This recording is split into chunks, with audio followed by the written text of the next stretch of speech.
ತುಂಬಾ ಚೆನ್ನಾಗಿದೆ view, worth watching.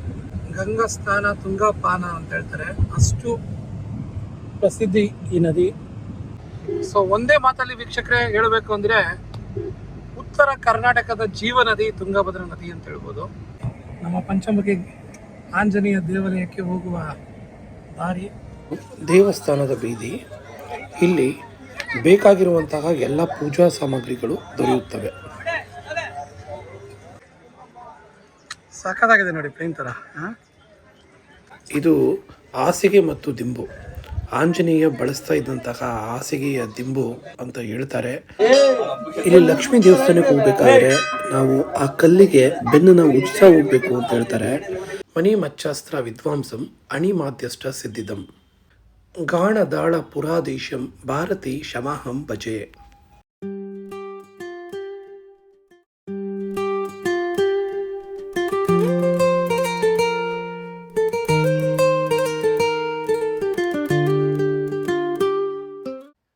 ನಮಸ್ಕಾರ ವೀಕ್ಷಕರೇ, ಮತ್ತೊಮ್ಮೆ ಎಲ್ಲರಿಗೂ ನಮ್ಮ ಚಾನೆಲ್ಗೆ ಸ್ವಾಗತ ಸುಸ್ವಾಗತ.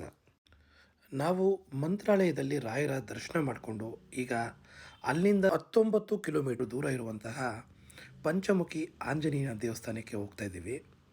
ಇದು ತುಂಬ ವಿಶೇಷವಾದ ದೇವಸ್ಥಾನ, ಯಾಕಂದರೆ ಇದು ಉದ್ಭವ ಮೂರ್ತಿ, ಉದ್ಭವ ಪಂಚಮುಖಿ ಆಂಜನೇಯ ದರ್ಶನ ಮಾಡೋಕ್ಕೆ ನಾವು ಹೋಗ್ತಾ ಇದ್ದೀವಿ. ಬನ್ನಿ ಹೋಗಿ ಬರೋಣ.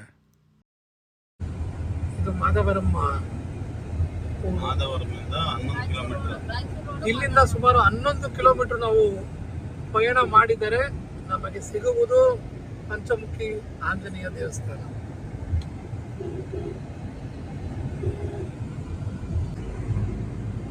ವೆದರ್ ತುಂಬಾ ಚೆನ್ನಾಗಿದೆ ವೀಕ್ಷಕರೇ.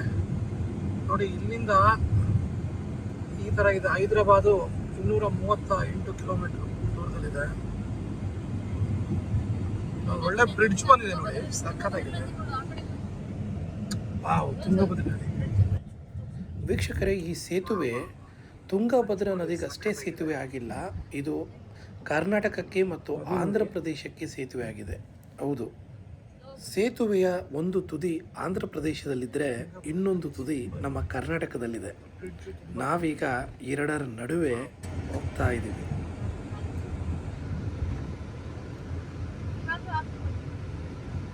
ಅದ್ಭುತವಾದ ನದಿ. ವಾವ್,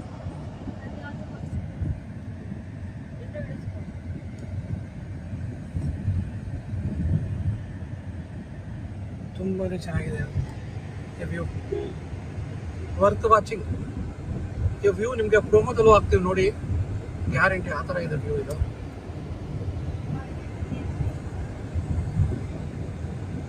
ವಾ ವಾ ವಾ. ಗಂಗಾ ಸ್ನಾನ ತುಂಗಾ ಪಾನ ಅಂತ ಹೇಳ್ತಾರೆ, ಅಷ್ಟು ಪ್ರಸಿದ್ಧಿ ಈ ನದಿ. ಈ ನೀರು ಕುಡಿದ್ರೆ ಎಲ್ಲ ರೋಗ ರುಜಿನಗಳು ವಾಸಿ ಆಗುತ್ತೆ ಅಂತ ಹೇಳ್ತಾರೆ. ಇದ್ರ ಬಗ್ಗೆ ನಮ್ಮ ಪ್ರೋ ಹೆಚ್ಚಿನ ಮಾಹಿತಿಗಳನ್ನು ಕೊಡ್ತಾರೆ. ಪ್ರೋ, ಇದ್ರ ಬಗ್ಗೆ ಏನು ಹೇಳ್ತೀರಾ? ತುಂಗಭದ್ರಾ ನದಿ ಬಳ್ಳಾರಿ ಮತ್ತೆ ರಾಯಚೂರು, ಹೊಸಪೇಟೆ ಅಂದರೆ ಸದ್ಯಕ್ಕೆ ವಿಜಯನಗರ ಜಿಲ್ಲೆ, 3 ಜಿಲ್ಲೆಗಳಿಗೆ ಒಂಥರ ಜೀವನದಿ ಇದ್ದಂಗೆ. ರಾಯಚೂರು ಅರ್ಧಕ್ಕಿಂತ ಹೆಚ್ಚು ಭಾಗ ನೀರಾವರಿ ಪ್ರದೇಶ, ಹಾಗಾಗಿ ಇನ್ನೊಂದು ಕಾಲ್ಭಾಗ ತುಂಬ ಡ್ರೈ ಇದೆ. ರಾಯಚೂರಲ್ಲಿ ತುಂಬಾನೇ ಅಕ್ಕಿ, ಸೋನ ಮಸೂರು ಅಕ್ಕಿ ಅಂತ ಹೇಳ್ತಾರೆ. ರಾಯಚೂರು, ಸಿಂಧನೂರು, ಸಿರುಗುಪ್ಪ, ಬಳ್ಳಾರಿ ಈ ಬೆಲ್ಟಲ್ಲಿ ತುಂಗಭದ್ರಾ ನದಿಯಿಂದಲೇ ಎಲ್ಲರಿಗೂ, ಇಡೀ ಕರ್ನಾಟಕಕ್ಕೆ ಅಥವಾ ಇಡೀ ಭಾರತಕ್ಕೆ, ಇವನ್ ಪ್ರಪಂಚದ ಬೇರೆ ಬೇರೆ ಭಾಗಗಳಿಗೆ ಕೂಡ ಈ ಸೋನ ಮಸೂರಿ ಅಕ್ಕಿ ಮತ್ತು ಬೇರೆ ಬೇರೆ ಅಕ್ಕಿಗಳೆಲ್ಲ ರವಾನೆ ಆಗುತ್ತೆ. ಸೊ ಅಷ್ಟೊಂದು ಪ್ರಮುಖವಾದಂಥ ನದಿ ತುಂಗಭದ್ರಾ ನದಿ. ಸೊ ಒಂದೇ ಮಾತಲ್ಲಿ ವೀಕ್ಷಕರೇ ಹೇಳಬೇಕು ಅಂದರೆ ಉತ್ತರ ಕರ್ನಾಟಕದ ಜೀವ ನದಿ ತುಂಗಭದ್ರಾ ನದಿ ಅಂತ ಹೇಳ್ಬೋದು. ದಕ್ಷಿಣ ಕರ್ನಾಟಕಕ್ಕೆ ಹೇಗೆ ನಮ್ಮ ಕಾವೇರಿನೋ, ಉತ್ತರ ಕರ್ನಾಟಕಕ್ಕೆ ಜೀವ ನದಿ ನಮ್ಮ ತುಂಗಭದ್ರಾ ನದಿ. ಏನು ಹೇಳ್ತೀರಾ ಬ್ರೋ?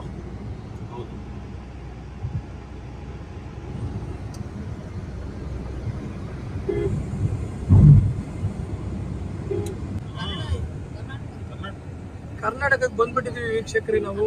ಇಲ್ಲ, ಎಲ್ಲಿ ತೆಲುಗಲ್ಲಿದೆ, ಎಲ್ಲ ಕನ್ನಡದಲ್ಲೇ ಇದೆ. ಎಲ್ಲ ಕರ್ನಾಟಕ, ಎಲ್ಲ ಕನ್ನಡದಲ್ಲೇ ಇದೆ. ಸೂಪರ್. Wow wow wow. ಏನೋ ನಮ್ಮೂರಿಗೆ ನಾವು ಬಂದ್ರೆ ತುಂಬಾ ಖುಷಿ ನೋಡಿ.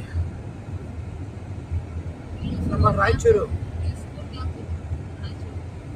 ಅದು ಇಲ್ಲ, ರೈಟ್ ತಗೋಬೇಕು. ಮೋಸ್ಟ್ಲಿ ಇಲ್ಲ ರೈಟ್ ಬರ್ಲಕ್ಕೆ ಊಟ ತಗೊಂಡ್ಬರ್ಬೇಕು. ಅಲ್ಲಿದೆ ಚದುರಿದ ಮೋಡಗಳು. ಮೋಡ ನೋಡ ವಿಡಿಯೋ ಮಾಡ. ನಮ್ಮ ಪಂಚಮುಖಿ ಆಂಜನೇಯ ದೇವಾಲಯಕ್ಕೆ ಹೋಗುವ ದಾರಿ.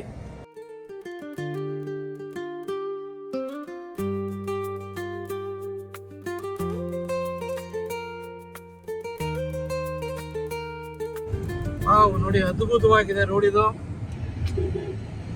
ಮೋಡಗಳು. ನೋಡಿ ನೋಡಿ, ಹುಷಾರಾಗಿ ಓಡಿಸ್ಬೇಕು ಗಾಡಿಗಳನ್ನ. ಅಲ್ಲ ಅವನೇ, ಅದೇ ಅವನೇ ಸಣ್ಣ ಗಾಡಿ ಇಲ್ಲಿ. ಅಲ್ಲಲ್ಲ, ಅದನ್ನೇ ನಮ್ಮ ವೀಕ್ಷಕರಿಗೆ ಹೇಳ್ತಾ ಇರೋದು.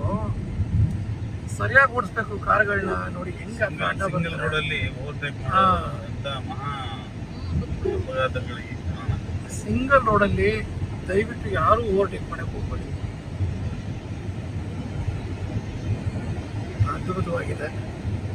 ಏನು ಹೇಳಿ, ಸಂಜೆ ಹೊತ್ತಲ್ಲಿ ಹಿಂಗೆ ಊಟ ಗೀಟ ಮಾಡಿಬಿಟ್ಟು ಓಡಾಡ್ತಾ ಇದ್ದೆ ಕಾರಲ್ಲಿ, ಅದು ಈ ಥರ ಪರಿಸರದಲ್ಲಿ, ಅದಕ್ಕಿಂತ ಒಂದು ಸ್ವರ್ಗ ಇನ್ನೊಂದಿಲ್ಲ ಅಂತ ಅಂದ್ಕೊಂಡಿದ್ದೀನಿ. ಏನು ಹೇಳ್ತೀರಾ ಅತ್ತಿಗೆ? ಹಸಿರು ಎಲ್ಲಿರುತ್ತೋ ಅಲ್ಲಿ ಸ್ವರ್ಗನೇ. ಹೌದು.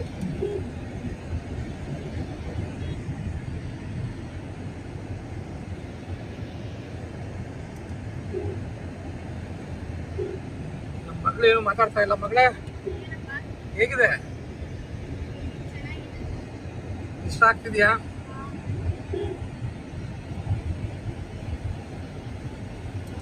ಚೆನ್ನಾಗಿ ಮಳೆ ಆಗಿದೆ ಈ ಕಡೆ. ಮಳೆ ಆಗಿರೋದು ಇಷ್ಟು ಉದ್ದ ಬೆಳೆದಿದೆ ನೋಡಿ ಎಲ್ಲ.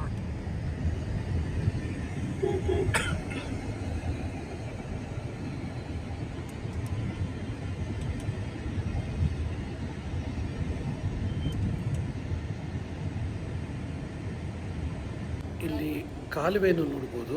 ಈ ಕಾಲುವೆಗಳು ಇಲ್ಲಿನ ಜನರ ವ್ಯವಸಾಯಕ್ಕೆ ಮತ್ತು ಬಟ್ಟೆ ಒಗೆಯೋದಕ್ಕೆ ನೀರನ್ನ ಪೂರೈಸುತ್ತೆ.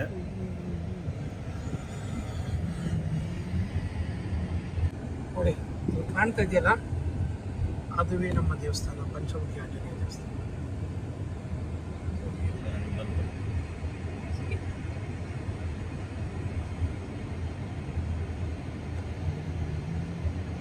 ಜೈ ಆಂಜನೇಯ.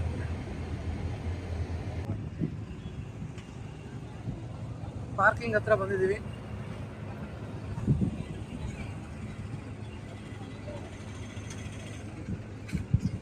ಪಾರ್ಕಿಂಗ್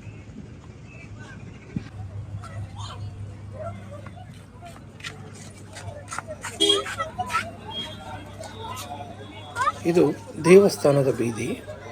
ಇಲ್ಲಿ ಬೇಕಾಗಿರುವಂತಹ ಎಲ್ಲ ಪೂಜಾ ಸಾಮಗ್ರಿಗಳು ದೊರೆಯುತ್ತವೆ. ಆಂಜನೇಯನಿಗೆ ವೀಳ್ಯದೆಲೆ ಹಾರ ತುಂಬಾ ಇಷ್ಟ ಅಂತ ಹೇಳ್ತಾರೆ. ಅದು ಇಲ್ಲಿ ದೊರಕುತ್ತದೆ. ನಾವು ದೇವಸ್ಥಾನಕ್ಕೆ ಬಂದಾಗ ಸುಮಾರು 4 ಗಂಟೆ ಆಗಿತ್ತು. ದೇವಸ್ಥಾನ ರಶ್ ಇತ್ತು, ಆದರೆ ತುಂಬಾ ರಶ್ ಅಂತೇನಿರಲಿಲ್ಲ. ಇಲ್ಲಿ ಫ್ರೀ ದರ್ಶನಕ್ಕೆ ಏನಿಲ್ಲ ಅಂದರೂ 1 ಗಂಟೆಯಿಂದ 1.5 ಗಂಟೆಗಳ ಕಾಲ ಬೇಕು ಅಂತ ಹೇಳ್ತಾ ಇದ್ರು. ಸ್ಪೆಷಲ್ ದರ್ಶನಕ್ಕೆ ಒಬ್ಬರಿಗೆ 100 ರೂಪಾಯಿ ತಗೋತಾರೆ ಇಲ್ಲಿ. ನಾವು ಸ್ಪೆಷಲ್ ದರ್ಶನ ಅಂದರೆ ಶೀಘ್ರ ದರ್ಶನಕ್ಕೆ ಹೋಗಿದ್ವಿ. 5 ನಿಮಿಷದಲ್ಲಿ ದರ್ಶನ ಆಯಿತು. ಸೀದಾ ಕರ್ಕೊಂಡೋಗಿ ಗರ್ಭಗುಡಿಯ ಎದುರುಗಡೆನೇ ನಿಲ್ಲಿಸ್ತಾರೆ. ಉದ್ಭವ ಮೂರ್ತಿ ಪಂಚಮುಖಿ ಆಂಜನೇಯನ ದರ್ಶನ ತುಂಬ ಚೆನ್ನಾಗಾಯಿತು. ಆ ದರ್ಶನ ಮುಗಿಸ್ಕೊಂಡು ನಾವು ಅಲ್ಲಿನ ಸುತ್ತಮುತ್ತ ಇರುವಂತಹ ಇತರ ಪ್ರದೇಶಗಳನ್ನೆಲ್ಲ ನೋಡೋಕ್ಕೆ ಹೊರಟ್ವಿ.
ಪುಷ್ಪಕ ವಿಮಾನ ಆ ಥರದ್ದೇನೋ ಹೇಳ್ತಾರೆ ಅದು. ಅಲ್ಲಿ ಇಲ್ಲಿ. ಇಲ್ಲಿ ಒಂಥರ ಪ್ಲೇನ್ ಥರ ಇದೆ. ಓ ಹೌದಲ್ಲ,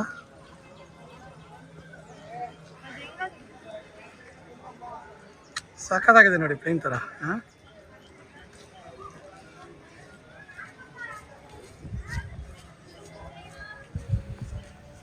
ಸಂಜೆಯ ರವಿ ತುಂಬಾ ಸೊಗಸಾಗಿದ್ದ ನೋಡಿ.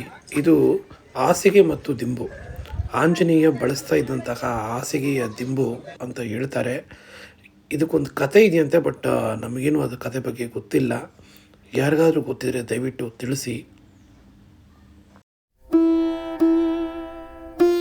ಏಕಾದಶಿ ವೇಳೆಯಲ್ಲಿರೋ ನಿಜ ರೂಪ ದರ್ಶನ ಆಗ್ತದೆ. ಅಲಂಕಾರದಲ್ಲ, ನಿಜ ರೂಪ ದರ್ಶನ ಬೇಗ. ಪುಣ್ಯ ಮಾಡಿದ್ದೀವಿ ಆ್ಯಕ್ಚುಲಿ ನಾವು ಇವತ್ತು. ವ್ಯೂ ಆಫ್ ದಿಸ್ ಲಕ್ಷ್ಮೀ ದೇವಸ್ಥಾನ. ಲಕ್ಷ್ಮೀ ದೇವಸ್ಥಾನಕ್ಕೆ ಹೋಗ್ತಾ ಇದ್ದೀವಿ. ಅಂಗಡಿ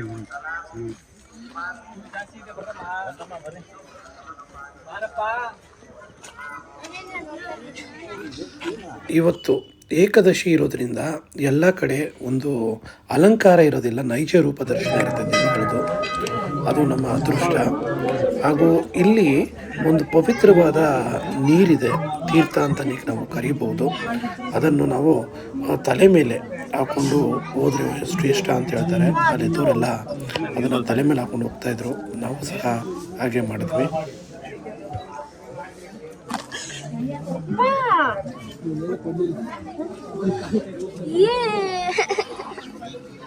ಏನಮ್ಮ ಆಶೀರ್ವಾದ ಜೋರಾಗಿದೆ ಬಿಡು ಅಷ್ಟೇ.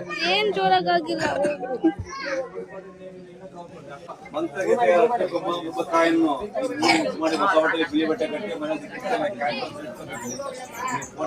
ನಮ್ದು ವ್ಯಾಪಾರ ಬಿಸ್ನೆಸ್ ಇದೆ, ಅಲ್ಲಿ ಹೋಗ್ಬೋದು. ಇಲ್ಲ ಬಂದು ಮನೇಲಿ ತಲೆ ಬಾವಿ ಮೇಲೆ ಇಟ್ಕೋಬಹುದು, ಇಲ್ಲಾಂದ್ರೆ ದೇವ್ರ ಮೇಲೆ ಪೂಜೆ ಮಾಡ್ಬೇಕು. ಶನಿವಾರ ಮಾಡಿ ಇಲ್ಲಿ ತಾಯ್ತ ತಗೊಳ್ಳೋರು ತಾಯ್ತ ತಗೊಂಡು ಪೂಜಾರಿಗಳ ಹತ್ರ ಹೇಗೆ ಕಟ್ಟಬೇಕು ಅಂತ ಕೇಳಿಸ್ಕೊತಾ ಇದ್ದಾರೆ. ಇಲ್ಲಿ ಲಕ್ಷ್ಮೀ ದೇವಸ್ಥಾನಕ್ಕೆ ಹೋಗ್ಬೇಕಾದ್ರೆ ನಾವು ಆ ಕಲ್ಲಿಗೆ ಬೆನ್ನನ್ನು ಉಜ್ತಾ ಹೋಗ್ಬೇಕು ಅಂತ ಹೇಳ್ತಾರೆ. ಅದೇ ಥರ ನಾವು ಉಜ್ತಾನೆ ಹೋಗಿ ಹೋಗಿ ಹೋಗಿ ಅಲ್ಲಿ ದೇವರ ದರ್ಶನ ಮಾಡ್ಕೊಂಡು ಬಂದರೆ ಬೆನ್ನು ನೋವಿದ್ರೆ ಎಲ್ಲ ವಾಸಿಯಾಗುತ್ತೆ ಅಂತ ಹೇಳ್ತಾರೆ. ತುಂಬಾ ಚೆನ್ನಾಗಿತ್ತು ದೇವರ ದರ್ಶನ, ಅಲ್ಲಿ ಲಕ್ಷ್ಮೀ ದೇವಿಯ ದರ್ಶನ.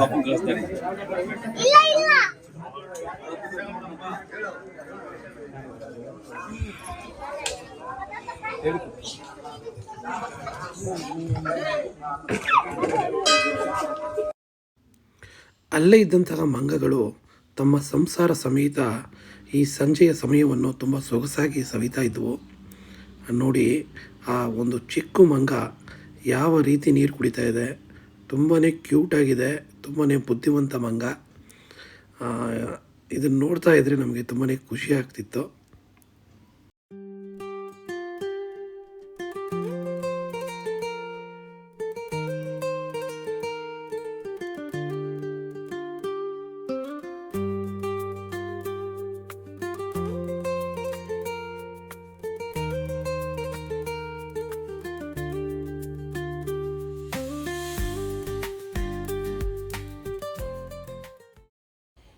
ಇದು ದೇವಸ್ಥಾನದ ಹಿಂಭಾಗ. ಇಲ್ಲಿ 2 ಸಣ್ಣ ಗುಡಿಗಳಿವೆ. ಇಲ್ಲಿ ಆಂಜನೇಯನ ಪಾದರಕ್ಷೆಗಳನ್ನು ಇಡಲಾಗಿದೆ. ತುಂಬಾ ದೊಡ್ಡ ಪಾದರಕ್ಷೆಗಳು. ಆ ಪಾದರಕ್ಷೆಗಳನ್ನ ನಮ್ಮ ತಲೆ ಮೇಲಿಟ್ಟು ನಮಗೆ ಆಶೀರ್ವಾದ ಮಾಡ್ತಾರೆ. ಆ ಪಾದರಕ್ಷೆಗಳು ಪ್ರತಿ 5 ವರ್ಷದಲ್ಲಿ ಸ್ವಲ್ಪ ಸವಿಯತ್ತೆ ಅಂತ ಸಹ ಹೇಳ್ತಾರೆ. ಅಂದರೆ ಆಂಜನೇಯ ಆ ಪಾದರಕ್ಷೆಗಳನ್ನ ಈಗಲೂ ಉಪಯೋಗಿಸ್ತಿದ್ದಾರೆ ಅಂತ ಒಂದು ಪ್ರತೀತಿ ನೋಡಿ. ಇದೇ ಆ ಸಣ್ಣ ಗುಡಿಗಳು.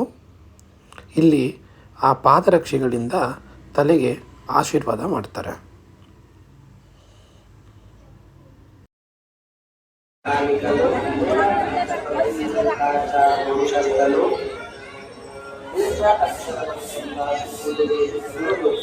ಮಣಿಮಚ್ಚಾಸ್ತ್ರ ವಿದ್ವಾಂಸಂ ಅಣಿಮಾಧ್ಯಷ್ಟ ಸಿದ್ಧಿದಂ ಗಾಣದಾಳ ಪುರಾದೇಶಂ ಭಾರತಿ ಶಮಾಹಂ ಭಜೆ. ಇಲ್ಲಿ ಆಂಜನೇಯ, ವರಹ, ಗರುಡ, ನರಸಿಂಹ, ಹಯಗ್ರೀವನ ಅವತಾರಗಳನ್ನು ಕಾಣಬಹುದು.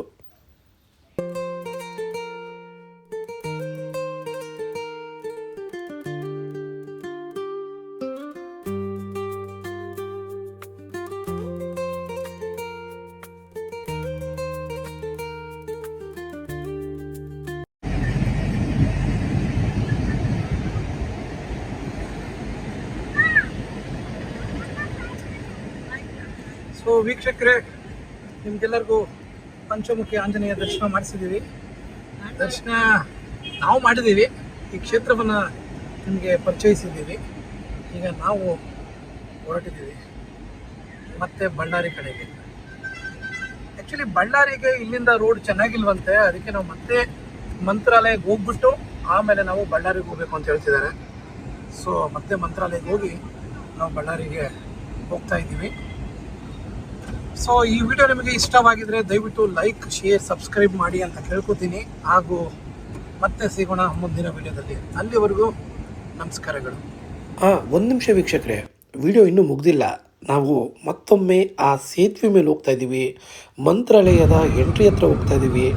ಮತ್ತು ಈ ಸಂಜೆಯ ಸೊಬಗು ಎಲ್ಲವನ್ನು ನೀವು ಕಣ್ತುಂಬಿಕೊಳ್ಬೋದು. ಪ್ರಕೃತಿಯ ಸೌಂದರ್ಯವನ್ನು ಸೂರ್ಯನ ಬೆಳಕು ಇನ್ನಷ್ಟು ಇಮ್ಮಡಿಗೊಳಿಸಿದೆ.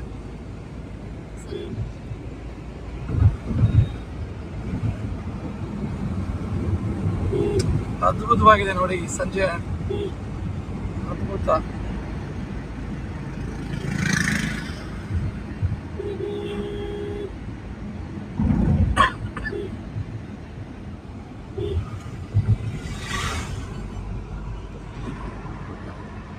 ಅಬ್ಬಾ, ಮುಂಗಿರಣದಲ್ಲಿ ಬ್ರೋ ತುಂಗಾ ನದಿ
ಬ್ರೋ, ಇಷ್ಟು ಪ್ರಕೃತಿಯ ಸೌಂದರ್ಯದ ನಡುವೆ ನೀವು ಕಾರ್ ಓಡಿಸ್ತಾ ಇದ್ದೀರಲ್ಲ, ಹೇಗೆ ಅನಿಸ್ತಾ ಇದೆ ನಿಮಗೆ?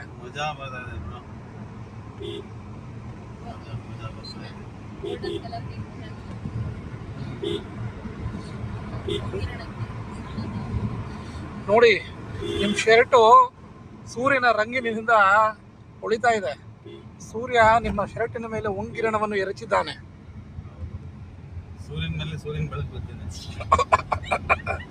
ಸ್ವಲ್ಪ ಯಾಕೋ ಅತಿ ಆಯ್ತು.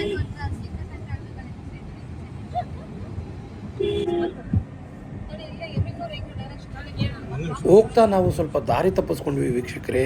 ಈಗ ನಾವು ರೈಲ್ವೆ ಸ್ಟೇಷನ್ ಹತ್ರ ಬಂದಿದ್ದೀವಿ. ಇದೇ ಮಂತ್ರಾಲಯ ರೈಲ್ವೆ ಸ್ಟೇಷನ್. ಮಂತ್ರಾಲಯದಿಂದ ತುಂಬಾ ದೂರ ಇದೆ. ಹಾಗೆ ನೋಡಿದ್ರೆ